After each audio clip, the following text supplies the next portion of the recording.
Hello दोस्तों, स्वागत है आपका अपना यूट्यूब चैनल MTA GK की। और आज के इस वीडियो में हम लोग देखने वाले हैं SSC GD का रीजनिंग वाले क्वेश्चन जो कि प्रीवियस ईयर में पूछा गया।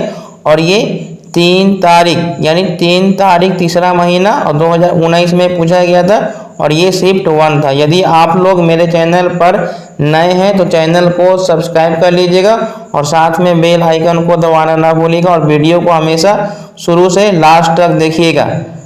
ये कब पूछा गया था? तो ये आपको 3 तारीख तीसरा महीना 2019 में टाइमिंग है 9 बजे से लेकर 10:30 बजे तक, यानी पूरे 1.5 घंटा का एग्जाम हुआ था। और ये 100% रियल क्वेश्चन है, इसलिए वीडियो को पूरा लास्ट तक देखिएगा तभी आप सारे कॉन्सेप्ट को समझ पाइएगा। तो मैं वीडियो को स्टार्ट करता हूँ। पहला क्वेश्चन है, यदि रेड को 19 के रूप में कूटबद्ध किया गया है तो वेड को कैसे कूटबद्ध किया जाएगा? तो मैं आप लोगों को एक बात बताने वाला हूँ, ध्यान से सुनिएगा कि A से लेकर Z तक जितने भी अल्फ़ाबेट होते हैं आप लोग उसका नंबर याद कर लीजिएगा। यदि आप लोग उसका नंबर याद कर लेते हैं तो इस प्रकार के क्वेश्चन को आसानी से सॉल्व कर लीजिएगा। इसमें क्या दिया हुआ है? रेड का कोड दिया हुआ है 19। रेड का कोड कितना दिया हुआ है? 19 दिया हुआ है। तो ये रेड हो गया। तो इसमें देखिए पहला लेटर क्या है? पहला लेटर है 18। उसके बाद ये E का कोड होता है 5, D का कोड होता है 4। तो इसमें ज़्यादा कुछ नहीं किया। इसका जो पहला लेटर दिया हुआ है, पहला लेटर है R का मतलब होता है 18। इसमें सिर्फ एक ऐड कर दिया और इसी को ये लिखा हुआ है 19 में एक जोड़ दिया, यानी 18 1 19 कितना हो गया? 19 हो गया।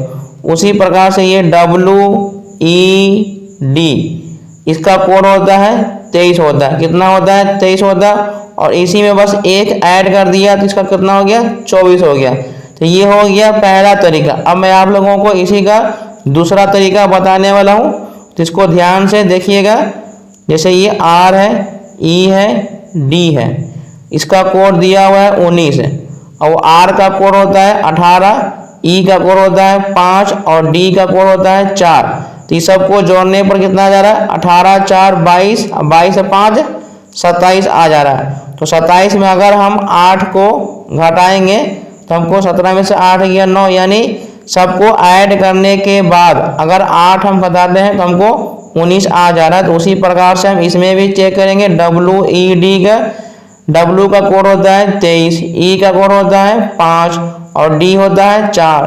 तो 23 से 5 28, 28 से 4 32, 32 में से हम 8 को घटा के देखते हैं तो 12 में से 8 गया 4, ये 2 बच गया। यानी कहने का मतलब है इस तरीके से भी आप लोग बना सकते हैं। सबको ऐड करने के बाद इसमें -8 किया तो हमको ये आ गया। तो मैं बढ़ता हूँ अगले प्रश्न की ओर। क्वेश्चन नंबर 2, सोनम बड़ी है रेणु से, यानी सोनम जो है वो किससे बड़ी है? रेणु से बड़ी। इसका मतलब कि सोनम ऊपर रहेगा और रेणु छोटा है तो नीचे आ जाएगा। जो बड़ा होगा वो ऊपर रहेगा और जो छोटा होगा वो नीचे आएगा। ये सोनम बड़ी है रेणु से, ठीक है। कोमल छोटी है रेणु से, यानी कोमल छोटी हो गई रेणु से। उसके बाद प्रिया बड़ी है सोनम से, यानी प्रिया सोनम से भी बड़ी है।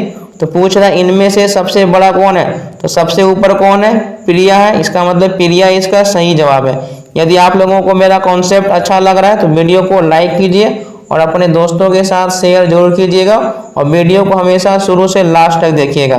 तो मैं आप लोगों को डेली सुबह 8 बजे मॉर्निंग में आप लोगों के लिए SSC GD का रीजनिंग का प्रीवियस ईयर क्वेश्चन यूट्यूब पर अपलोड कर देता हूँ, इसलिए 8 बजे आप लोग यूट्यूब पर आ जाइएगा। तो मैं बढ़ता हूँ अगले प्रश्न की ओर। क्वेश्चन नंबर 3, उस विकल्प का चयन करें जो सही रूप में रिक्त स्थान की पूर्ति करे। तो ये आपको 14 दिया हुआ है।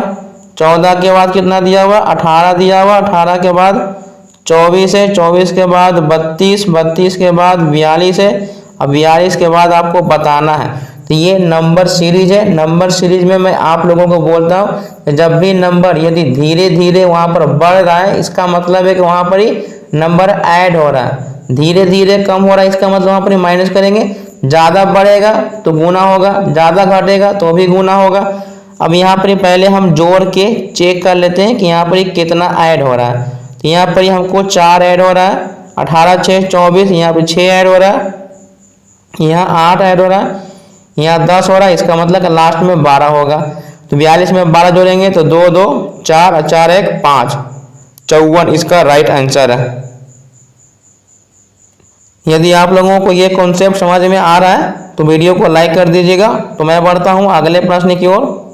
क्वेश्चन नंबर 4, उस विकल्प का चयन करें जो चौथे पद से उसी तरह संबंधित है जिस प्रकार पहला पद दूसरे से संबंधित है। तो ये आपको M N Q और R दिया हुआ है और इसका कोड लिखा हुआ है क्या, L M P Q लिखा हुआ है। तो इस प्रकार से हमें पता नहीं चलेगा जब आप इसी को अगर नंबर के रूप में लिख देते हैं। किस प्रकार, नंबर के रूप में अगर लिख देंगे तो आपको आसानी से समझ में आ जाएगा कि यहाँ पर क्या पैटर्न चल रहा है। तो L का कोड यहाँ 12 होता है, ठीक है, M होता है 13, P होता है 16 और Q होता है 17। अब देखिए नंबर, ये 13 था तो 12 हो गया, इसका मतलब कि -1 है। 14 था तो 13 हो गया, -1 है। 17 था 16 यानी -1 है। 18 था तो 17 हो गया यानी -1 है। तो हमको क्या पैटर्न मिला है कि सभी में -1 करना है, सभी में -1 करना है, ठीक है। तो यहाँ पर जैसे ये R S V W है और यहाँ पर ये हमको लिखना है। तो यहाँ पर जो होगा अल्फ़ाबेट वो इसमें से -1 कर कर के ये लिखा हुआ है। इसका मतलब कि इधर जा रहे हैं तो -1 करेंगे, लेकिन यदि हम इधर वापस आना है तो हमको 1 जोड़ना होगा। क्यों जोड़ेंगे, क्योंकि ये जो आंसर दिया हुआ ये 1 माइनस करके दिया हुआ है। तो हमको वापस जाने के लिए +1 जोड़ना होगा। तो 18 में 1 जोड़ेंगे तो 19, 19 किसका होता है, 19 एस का होता है। ये एस का मतलब होता है 19, 19 में 1 जोड़ेंगे तो 20, 20 होता है टी का। यू का मतलब होता है 21, तो 21 1 22, तो 22 का मतलब भी होता है। डब्लू का मतलब 23, 23 1 24 यानी 1 हो जाएगा। वापस आने के लिए एम को 1 ऐड करना पड़ा यानी ऑप्शन नंबर 3 बिल्कुल सही जवाब है। तो मैं बढ़ता हूँ अगले प्रश्न की ओर। क्वेश्चन नंबर 5, ये वेन डायग्राम का क्वेश्चन दिया हुआ है। तो इसमें आपको 3 चीज़ दिया हुआ है, तो इसका आपको संबंध बताना है। जैसे कीबोर्ड है, मॉनिटर है, माउस है। तो माउस का संबंध मॉनिटर से नहीं है क्योंकि माउस अलग होता है, मॉनिटर अलग होता है, कीबोर्ड भी अलग होता है, यानी सब कोई अपना अपना अलग अलग होता है। इसका मतलब जब अलग अलग होगा तो कोई भी सर्किल टच में नहीं होना चाहिए। तो ये हमारा राइट आंसर है, ऑप्शन नंबर 3 बिल्कुल सही जवाब है। यदि आप लोगों को मेरा वीडियो अच्छा लग रहा है तो वीडियो को लाइक कीजिए, और यदि आप लोग मेरे चैनल पर पहली बार विजिट कर रहे हैं तो मेरे चैनल को सब्सक्राइब कीजिए और वीडियो को शुरू से एंड तक देखिए। यदि आप लोग SSC GD का तैयारी करते हैं तो ये चैनल आप लोगों के लिए बहुत ही उपयोगी होने वाला है। तो मैं बढ़ता हूँ अगले प्रश्न की ओर। क्वेश्चन नंबर 6, एक निश्चित कूट में स्मार्ट को इतना लिखा गया है तो ग्रेड को कैसे लिखेंगे, ठीक है। जैसे ये SMART है, स्मार्ट का कोड क्या लिखा हुआ है, RKXNO लिखा हुआ। एस का कोड होता है 19, एम का कोड होता है 13, ए का कोड होता है 1, आर का कोड होता है 18, टी का कोड होता है 20। अब यहाँ पर देखिए ये आर का कोड होता है 18, के का कोड होता है 11, एक्स का कोड होता है 24 और एन का कोड होता है 14 और इसका कोड हो जाएगा 15।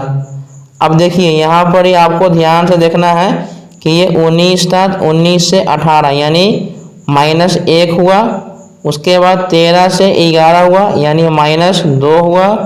फिर 11 से 11 करें, ये 1 है, 1 से कितना हो गया 24 हो गया। इसका मतलब है कि इसको 24 लाने के लिए हमको यहाँ पर -3 करना पड़ेगा। उसके बाद 18 से ये 14 हो गया, इसका मतलब कि -4 होगा। 20 से 15 हो गया, इसका मतलब कि -5 हुआ। तो हमको क्या पैटर्न मिला, -1, -2, -3, -4 और -5, यही पैटर्न हमको मिला हुआ है। तो जैसे ये G है, ये R है, E है, ए है, टी है। तो जी का कोड होता है 7, आर का कोड होता है 18, ई का कोड 5, ए का कोड 1 और टी का 20 होता है। तो पहला में 1 माइनस करेंगे तो 7 में से 1 गया 6, 6 का मतलब एफ होता है। 18 में से 2 गया 16, 16 का मतलब पी होता है। 5 में से 3 गया 2, 2 का मतलब कितना होता है बी। अब ये 1 में से 4 घटाना है तो 4 ज़्यादा हो गया तो हम क्या करेंगे, पहले 1 को हम 26 में जोड़ देंगे, 26 1 27। अब 27 में से 4 घटाएंगे 23, 23 होता है डब्लू का। 20 में से 5 गया 15, 15 होता है ओ का।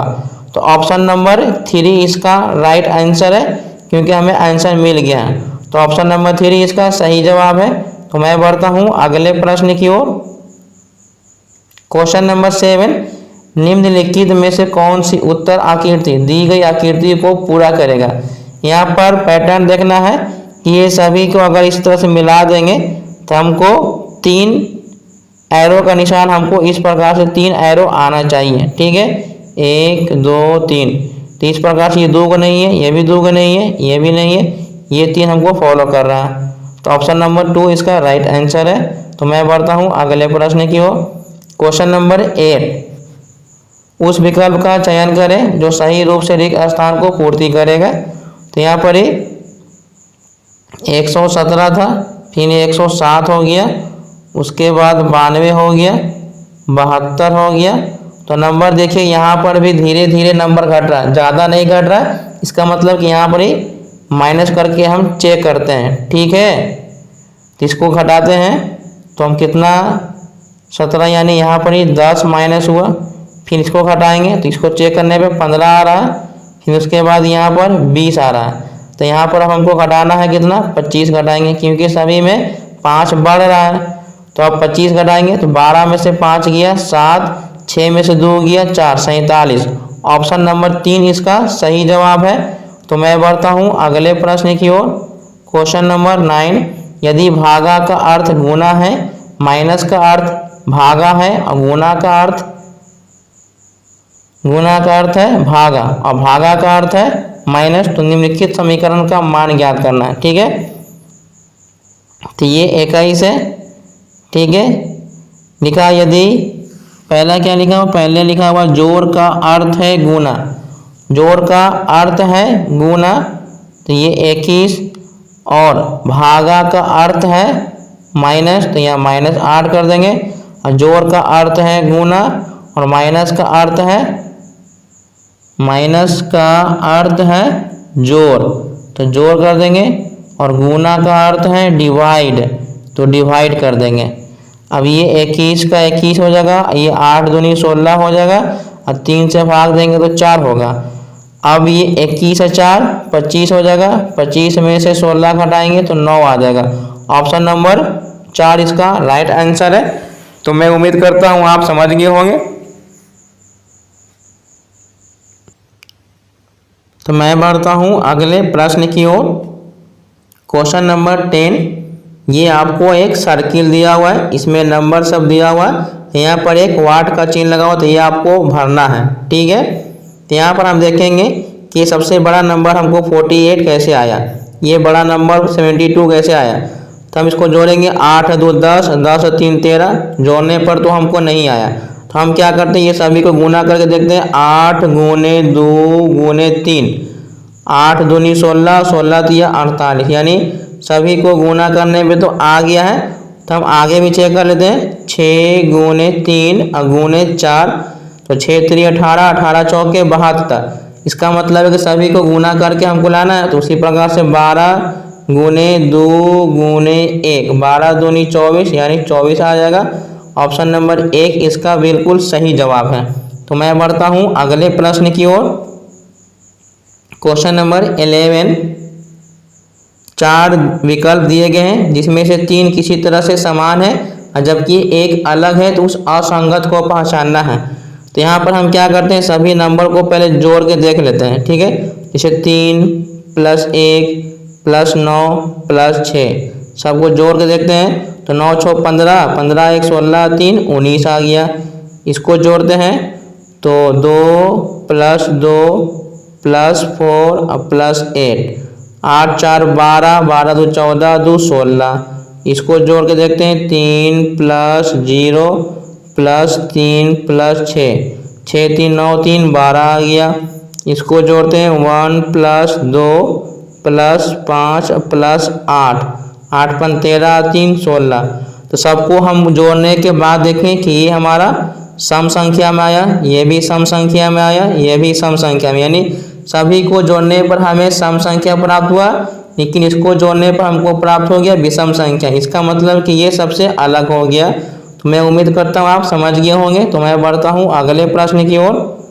क्वेश्चन नंबर 12,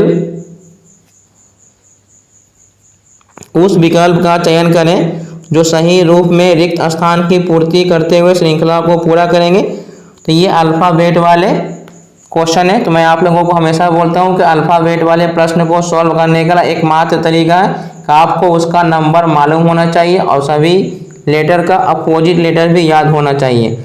जैसे ये एक ए का कोड होता है 1, जी का कोड होता है 7, एल का कोड होता है 12, पी का कोड होता है 16, एस का कोड होता है 19, और इसके बाद यहाँ पर आपको भरना है। तो यहाँ से हम चेक करते हैं पहले। तो यहाँ पर +6 किए, फिर यहाँ पर +5 हुआ, उसके बाद यहाँ पर +4 हुआ, यहाँ पर +3 हुआ। इसका मतलब कि हम +2 करेंगे। तो 2 का मतलब होता है 21, और 21 कोड होता है यू का। तो ऑप्शन नंबर 4 इसका बिल्कुल सही जवाब है। तो आप यदि नंबर लिख देते हैं तो आपको आसानी से इसमें पैटर्न जो है वो नज़र आ जाता है। इसलिए मैं आप लोगों को बोलता हूँ कि आप लोग अल्फ़ाबेट का नंबर याद कर लीजिए। तो मैं बढ़ता हूँ अगले प्रश्न की ओर। क्वेश्चन नंबर 13, उस विकल्प आकृति का चयन करें जिसमें प्रश्न आकृति छिपी हुई है। तो ये फिगर हमको चेक करना चारों ऑप्शन में कहाँ पर छिपा हुआ है। तो यहाँ पर देखिए ऊपर 2 बॉक्स बना हुआ है, नीचे त्रिभुज है, तो इसमें नहीं है। ऊपर 2 बॉक्स है लेकिन इसमें त्रिभुज वैसा नहीं है, इसमें भी नहीं है। ऑप्शन नंबर 4 बिल्कुल सही जवाब है। ऑप्शन नंबर 4 इसका राइट आंसर है। यदि आप लोगों को मेरा वीडियो अच्छा लग रहा है तो वीडियो को लाइक कीजिए और अपने दोस्तों के साथ शेयर कीजिए। यदि आप लोग मेरे चैनल पर पहली बार विजिट करें तो प्लीज़ चैनल को सब्सक्राइब कर लीजिएगा और साथ में बेल आइकन को दबाना ना भूलिएगा यदि आप लोग एसएससी जीडी का तैयारी करते हैं तब, और साथ में बेल आइकन को दबाना भी नहीं भूलिएगा। तो मैं बढ़ता हूँ अगले प्रश्न की ओर। क्वेश्चन नंबर 14, उस विकल्प का चयन करें जो तीसरे पद से उसी तरह संबंधित है जिस प्रकार पहला पद दूसरे पद से संबंधित है। यदि आप लोग एसएससी जीडी का तैयारी करते हैं तो ये खासकर आप लोगों के लिए मैं एक होमवर्क के रूप में देता हूँ। ये खासकर जो एसएससी जीडी का तैयारी करते हैं, ठीक है, एसएससी जीडी का जो तैयारी करते हैं, ये उन लोगों के लिए मैं होमवर्क दे रहा हूँ। आप लोग इसे बनाकर हमें कमेंट बॉक्स में अपना आंसर जरूर भेजिएगा। इसमें आंसर आपको दिया हुआ, आपको बस इसका पैटर्न हमें बताना है कि यहाँ पर कौन सा पैटर्न फॉलो हो रहा है। तो मैं बढ़ता हूँ अगले प्रश्न की ओर। क्वेश्चन नंबर 15, उस विकल्प का चयन करें जो तीसरे पद से उसी तरह संबंधित है जिस प्रकार पहला पद दूसरे पद से संबंधित है। जैसे ये आम है तो आम का संबंध फल है, तो आम क्या है, फल है। उसी प्रकार से आलू क्या होगा, तो आलू सब्जी होगा। तो मैं उम्मीद करता हूँ आप कॉन्सेप्ट को समझ गए होंगे। यदि आप लोगों को मेरा कॉन्सेप्ट और पढ़ाने का तरीका अच्छा लग रहा है तो वीडियो को लाइक कीजिए। तो मैं बढ़ता हूँ अगले प्रश्न की ओर। क्वेश्चन नंबर 16, PMDAFHR और B एक सर्किल के चारों ओर केंद्र की ओर मुंह करके बैठा हुआ। तो ये सर्किल वाले प्रश्न हैं। तो इसमें मैं आप लोगों को कुछ 2 कॉन्सेप्ट बताने वाला हूँ, तो आप लोग उसे याद कर लीजिएगा। जैसे लिखा हुआ कि जैसे इसमें लिखा हुआ रहेगा आपको क्वेश्चन नंबर 16 बोलता है PMDAFHR और B एक सर्किल के चारों ओर केंद्र की ओर मुंह करके बैठा हुआ। ये सर्किल वाले प्रश्न है। तो पहले आप एक सर्किल पा लीजिए, ठीक है। उसके बाद इसमें 8 व्यक्ति हैं। कितने व्यक्ति हैं, टोटल 8 व्यक्ति हैं। 2 4 6 8, टोटल 8 व्यक्ति हैं। तो 1 2 3 4 5 6 7 8, सभी का मुख केंद्र की ओर करके बैठा देते हैं, ठीक है। सभी का मुख किधर है, केंद्र की ओर करके बैठा हुआ है। अब क्वेश्चन में पढ़ते हैं। तो एक चीज हमेशा याद रखिएगा सीटिंग अरेंजमेंट में, आपको इसमें बहुत सारा वर्ड दिया रहेगा, तो आपको शुरुआत कहाँ से करना है, जो 100% कन्फर्म हो वहीं से हमको शुरू करना है, ठीक है। आर ए के दाएं से चौथे स्थान पर बैठा हुआ, आर जो है ए के दाएं चौथे स्थान पर बैठा हुआ है। अगर हम आर को यहाँ बैठाते हैं तो आर जो है वो ए के दाएं, तो ए के दाएं चौथे स्थान पर 1 2 3 4 बिल्कुल सही जगह बैठा हुआ है, ठीक है। आर यहाँ पर ही बैठ गया। आगे लिखा हुआ है जो, अब यहाँ पर जो वर्ड आता है ये किसके लिए आता है, देखिए। तो जो आता है अगर वर्ड लिखा हुआ है तो ये होता है नज़दीक वाले वर्ड के लिए, मतलब जो के जो नज़दीक होगा उसी को लिखना होगा। एक वर्ड लगा रहता है और तथा, ये दो वर्ड लगा रहता है, तो ये किसके लिए होता है, तो ये होता है दूर वाले के लिए, ठीक है। अगर जो लगा हुआ है तो ये नज़दीक वाले के लिए, और तथा लगा हुआ तो ये दूर वाले के लिए होगा। तो मैं उम्मीद करता हूँ आप यहाँ तक कॉन्सेप्ट को समझ गए होंगे। तो अब मैं क्वेश्चन को पढ़ता हूँ फिर दोबारा। लिखा हुआ जो पी के दाएं से तीसरे स्थान पर बैठा हुआ है, तो जो मतलब होता है नज़दीक के लिए, तो पी का नज़दीक ए है, यानी पी के दाएं तीसरे स्थान पर होगा, तो पी हमारा यहाँ बैठेगा 1 2 3, ठीक है, बिल्कुल सही जगह बैठ गया। अब आगे पढ़ते हैं। एम एच के बाएं से दूसरे स्थान पर बैठा हुआ, तो यहाँ ये हमको मालूम नहीं है कि हमको इसको कहाँ बैठाना है, लेकिन आगे लिखा हुआ है जो पी के बाएं से दूसरे स्थान पर बैठा हुआ, तो जो यानी पी के नज़दीक एच है, यानी पी के बाएं, जो पी के बाएं दूसरे स्थान पर बैठा होगा तो एच यहाँ पर मेरा बैठ जाएगा, ये हो गया। उसके बाद एम एच के बाएं से दूसरे स्थान पर है, एम यहाँ पर हो जाएगा।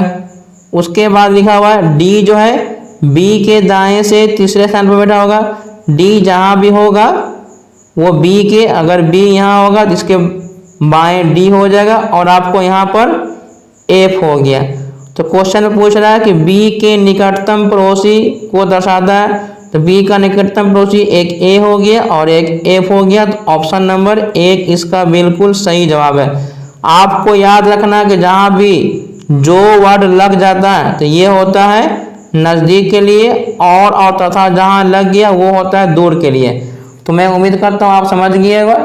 आप ये दो कॉन्सेप्ट को हमेशा याद रखिएगा यदि आप लोग सीटिंग अरेंजमेंट का क्वेश्चन को बनाते हैं। तो मैं बढ़ता हूँ अगले प्रश्न की ओर। क्वेश्चन नंबर 17, ये आपको कथन दिया हुआ है और ये निष्कर्ष दिया हुआ है। तो इस प्रकार के क्वेश्चन को आप वेन डायग्राम के माध्यम से आसानी से सॉल्व कर सकते हैं, लेकिन इसके लिए वेन डायग्राम को बनाने के लिए आपको 3 कॉन्सेप्ट को समझना बहुत ज़रूरी है। पहला कॉन्सेप्ट क्या है, पहला कॉन्सेप्ट है सभी वाला, ठीक है। सभी करने का मतलब होता है, क्वेश्चन में आता है कि सभी आम पके हुए हैं, सभी आम कच्चे हैं। तो सभी के लिए जो होता है वो क्या होता है कि एक छोटा सा सर्किल बड़े सर्किल के अंदर आएगा। दूसरा कॉन्सेप्ट क्या बोलता है, दूसरा बोलता है कुछ कुछ वाले, जैसे कुछ राहुल काला है, कुछ आम खट्टा है, तो इसमें सर्किल जो होगा एक दूसरे को चैन की तरह काट देगा। तीसरा कॉन्सेप्ट क्या है मेरा, तीसरा है कॉन्सेप्ट कोई नहीं। कोई नहीं, कोई नहीं में क्या होता है कॉन्सेप्ट में, इसमें सर्किल चाहे जितना भी हो सब एक दूसरे से हटा हुआ रहेगा। तो यही 3 कॉन्सेप्ट होता है। यदि आप लोग ये 3 कॉन्सेप्ट को समझ लेते हैं तो आप वेन डायग्राम के माध्यम से कथन और निष्कर्ष को आसानी से बना दीजिएगा। तो अब मैं वेन डायग्राम के माध्यम से पहले कथन को बनाता हूँ। सभी गुलाब फल हैं, तो सभी का मतलब हो गया कि एक छोटा सर्किल बड़े सर्किल के अंदर आ गया। अब आपका डाउट रहेगा कौन सा छोटा होगा कौन सा बड़ा होगा, तो जिसमें सभी वर्ड लगा हुआ है वो छोटा होगा, जिसमें सभी वर्ड नहीं लगा होगा वो बड़ा होगा। तो सभी लगा हुआ गुलाब में, तो गुलाब छोटा हो जाएगा, फल बड़ा हो जाएगा। आगे लिखा हुआ है सभी फल पेड़ है, तो सभी वाला डायग्राम ऐसे ही पढ़ता है, तो सभी फल पेड़ है, ठीक है। अब पढ़ते हैं निष्कर्ष। सभी पेड़ गुलाब है, तो ये सभी पेड़ गुलाब हो सकता है, नहीं हो सकता, क्योंकि पेड़ बड़ा है गुलाब छोटा है, तो पेड़ जो है वो गुलाब के अंदर नहीं आ सकता, तो पहला निष्कर्ष गलत। दूसरा है कुछ फल गुलाब है, कुछ फल गुलाब, कुछ हो सकता है क्योंकि फल जो है वो गुलाब का ही पार्ट है, इसका मतलब कुछ हो सकता है। तो केवल 2 निष्कर्ष सही है, ऑप्शन नंबर 2 इसका राइट आंसर है। तो मैं उम्मीद करता हूँ आप समझ गए होंगे। तो मैं बढ़ता हूँ अगले प्रश्न की ओर। क्वेश्चन नंबर 18, नीचे एक कागज को नीचे प्रश्न आकृति में दर्शाए अनुसार मोड़ा और काटा गया। इस कागज को खोलने पर दी गई उत्तर आकृति में से कौन सी आकृति दिखाई देगी। जब भी आपको कागज मोड़ने और खोलने वाला प्रश्न आएगा तो आप हमेशा एक चीज याद रखिएगा, दर्पण प्रतिबिंब। कागज जैसे जैसे खुलेगा उसका दर्पण प्रतिबिंब बनते जाएगा और आप लोग उसी के हिसाब से बना सकते हैं। जैसे ये फिगर दिया हुआ था, पहले फिगर हमको इस प्रकार से था, ठीक है, इस प्रकार से हमारा फिगर था। फिर इसको काट के इसको क्या हुआ, इस प्रकार से मोड़ दिया, तो मोड़ने के बाद हमको इस प्रकार से आया। फिर इसको डिवाइड करके इसको मोड़ दिया, ठीक है। अब जैसे जैसे इमेज खुलेगा यहाँ पर ही दिखाने का मतलब इसमें डॉट 2 आ जाएगा, फिर 2 2 4 इधर आ जाएगा। ऑप्शन नंबर 4 इसका बिल्कुल सही जवाब है। तो मैं बढ़ता हूँ अगले प्रश्न की ओर। नेक्स्ट क्वेश्चन नंबर 19, आपको इसमें ध्यान दीजिएगा, आपको बताना है कि इसमें कौन सा अलग है, ठीक है।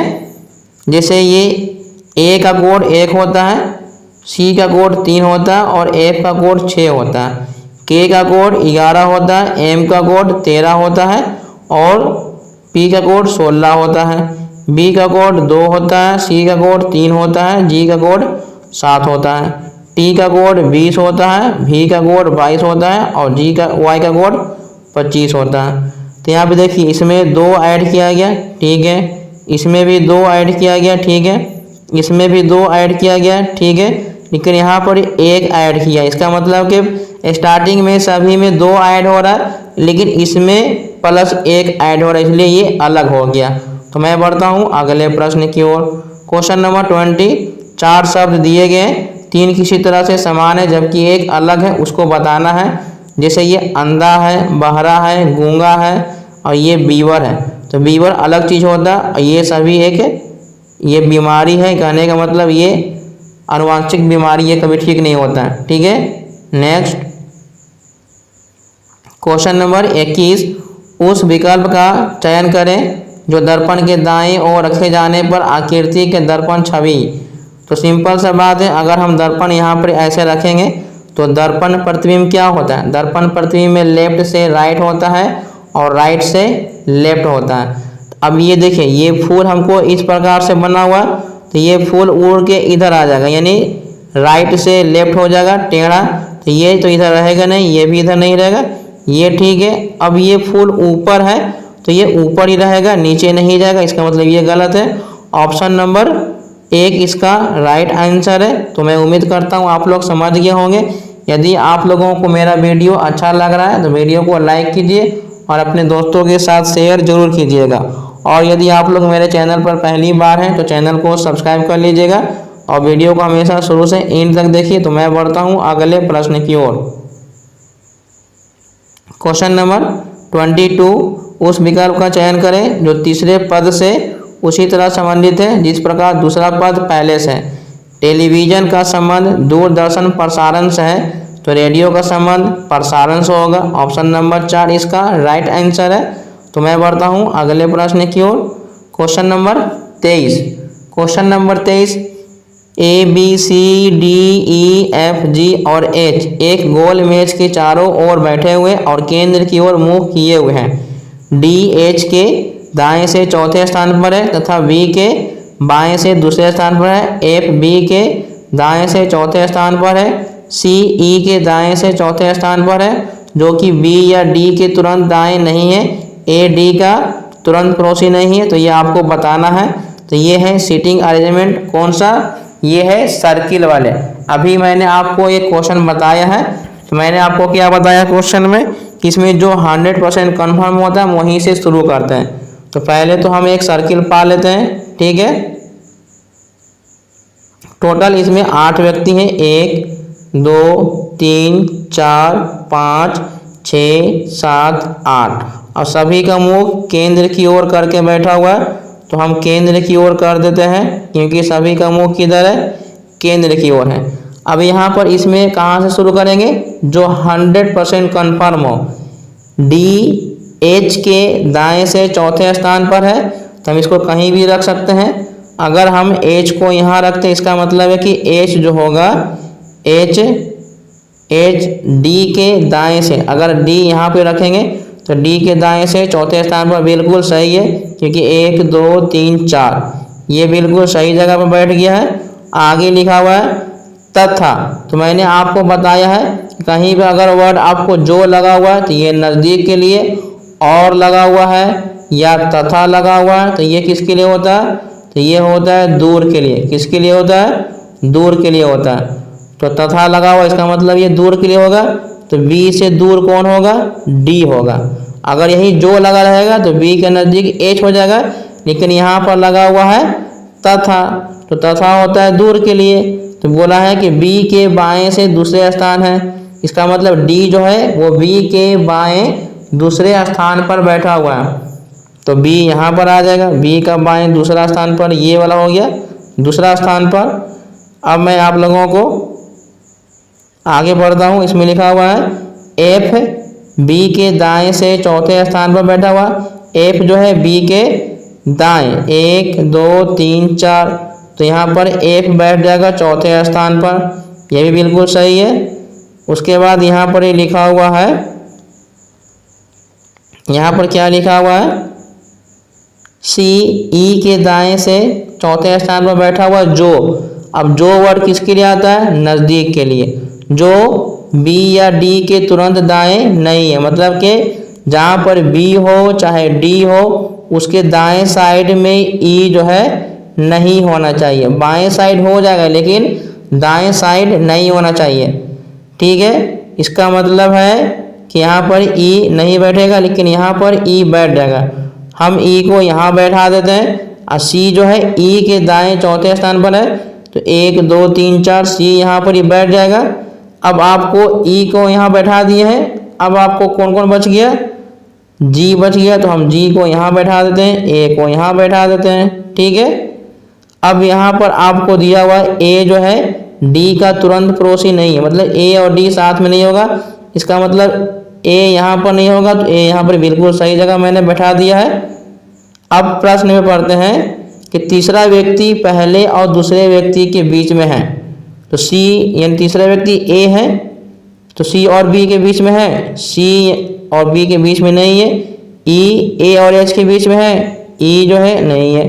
डी जी सी के बीच में है, तो ये बिल्कुल सही जवाब है, ये बीच में है। ऑप्शन नंबर 3 इसका राइट आंसर है। तो मैं उम्मीद करता हूँ आप समझ गए होंगे। मैं बढ़ता हूँ अगले प्रश्न की ओर। क्वेश्चन नंबर 20, ये कथन और निष्कर्ष वाले क्वेश्चन है। तो मैंने अभी आपको 3 कॉन्सेप्ट को बताया है, तो मैं एक बार और बता देना चाहता हूँ कि इसमें 3 कॉन्सेप्ट होता है सभी वाले। सभी वाले में क्या मैंने बताया है कॉन्सेप्ट, कि इसमें एक छोटा सा सर्किल बड़े सर्किल के अंदर आ जाता है। दूसरा मैंने क्या बताया है, कुछ कुछ वाले, क्या बताया है, कुछ कुछ, इसमें एक सर्किल दूसरे सर्किल को चैन की तरह काटते रहेगा। तीसरा कॉन्सेप्ट क्या बताया है मैंने, कोई नहीं। कोई नहीं में क्या होता है कि इसमें कोई भी सर्किल एक दूसरे को टच नहीं करेगा, काफ़ी दूर में रहेगा, ठीक है। तो ये 3 कॉन्सेप्ट यदि आप लोग समझ जाते हैं तो आप वेन डायग्राम के माध्यम से कथन और निष्कर्ष को आसानी से सॉल्व कर लेंगे। तो मैंने आपको अभी कॉन्सेप्ट को समझा दिया, तो आप लोग वीडियो को पॉज कीजिए और खुद से बनाने की कोशिश कीजिए। इसमें क्या लिखा हो, कुछ अंगूर आम है, कुछ वाला कुछ इस प्रकार से बन गया, ये कुछ अंगूर है और ये आम है, आम का मतलब मैंगो हो गया, ठीक है। सभी आम सेब है, सभी आम सेब है, तो ये वाला आम था तो सभी सेब हो गया, यानी ये सेब हो गया। अब पढ़ते हैं निष्कर्ष। कुछ आम अंगूर है, आम यहाँ पर है, अंगूर यहाँ पर, ये बिल्कुल सही है। उसके बाद है सभी सेब अंगूर है, तो सेब यहाँ पर है, अंगूर यहाँ पर है, ये बिल्कुल गलत है। तो केवल एक निष्कर्ष सही है, यानी ऑप्शन नंबर 2 इसका राइट आंसर है। तो मैं उम्मीद करता हूँ आप लोग समझ गए होंगे। तो मैं बढ़ता हूँ अगले प्रश्न की ओर। क्वेश्चन नंबर 25 इस वीडियो का ये लास्ट क्वेश्चन है। यदि आप लोगों को मेरा वीडियो अच्छा लग रहा हो तो वीडियो को लाइक कीजिए और अपने दोस्तों के साथ शेयर कीजिए और वीडियो हमेशा शुरू से लास्ट तक देखिएगा। वह विकल्प चुने जो दी गई आकृति को श्रृंखला पूरा करता है। जैसे यहाँ पर त्रिभुज था तो फिर त्रिभुज नीचे आ गया, फिर ऊपर आ गया, यानी त्रिभुज एक बार यहाँ था तो फिर त्रिभुज यहाँ पर आ गया, फिर से वापस ऊपर चला गया, इसका मतलब वापस फिर से नीचे आ जाएगा। ठीक है, तो जहाँ जहाँ त्रिभुज नीचे होगा ये बाएं साइड में, तो ये बाएं साइड में नहीं है, ये एक हो सकता है, ये नहीं हो सकता। अब त्रिभुज का डायरेक्शन देखिए, ये त्रिभुज इसमें क्या है, इसमें त्रिभुज देखिए ये ऊपर है, तो डायरेक्ट अगर एक छोड़ के देखेंगे तो ये नीचे है। अब ये वाला त्रिभुज इस प्रकार से, इसका मतलब हमको त्रिभुज कैसा बनना चाहिए, हमको त्रिभुज इस प्रकार से बनेगा। तो ऑप्शन नंबर 2 इसका राइट आंसर है। तो मैं उम्मीद करता हूँ आप लोग पूरे कॉन्सेप्ट को अच्छे तरीके से समझ गए होंगे। तो वीडियो को पूरा देखने के लिए बहुत बहुत धन्यवाद। Thanks for watching.